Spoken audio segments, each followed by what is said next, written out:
மற்றவர்களைப் போல் நான் இருக்க ஆசைப்பட மாட்டேன். ஏன்னா அன்பு அரவணைப்பு அவர்களிடம் இல்லை.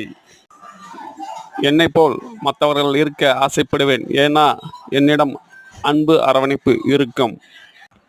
என்னை நினைத்தால் காலத்துக்கும் நினைப்பேன். என்னை மறந்தால் மறந்ததும் தெரிந்ததும் நொடிப்பொழுதில் அவர்களை இழப்பேன்.